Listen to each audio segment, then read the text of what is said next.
Little Charlie Bothuell spent another day on the witness stand. He told the court his dad abused him and his stepmother forced him to hide from police in the family's basement for 11 long days. Today, the defense had a chance to cross-examine him. And as 7 Action News reporter Kimberly Craig explains, his story started to fall apart.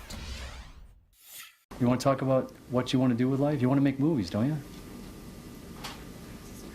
Yes. 13-year-old Charlie Bothuell V being grilled by his father's defense attorney today, getting the young boy to admit that in 2012 he lied to police when he ran away. All very similar to the case that has his father and stepmother facing criminal charges of abuse and torture. The guy with gray hair held you in a basement? I said I was in the tunnel, not the basement. Oh, the guy with, the guy with gray hair kept you in the tunnel. Remember that? Yes. And that was a lie.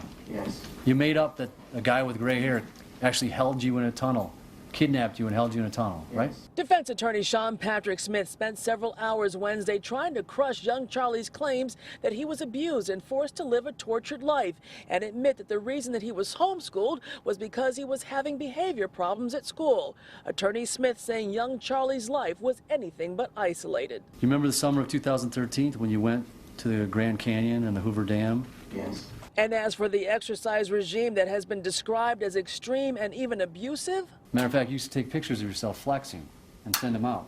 Remember that? Send them to your mom, pictures of you going like this, how proud you were. Yes.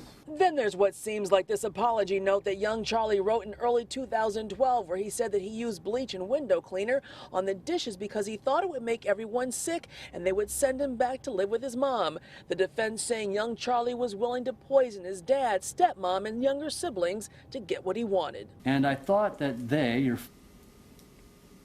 would be the family, would send me back to my mom's house, right? Yes.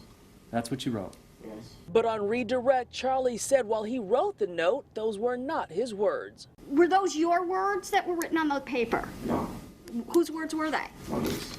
The preliminary examination to see if the Bothuells will be ordered to stand trial will continue on June 8th. In downtown Detroit, Kimberly Craig, 7 Action News.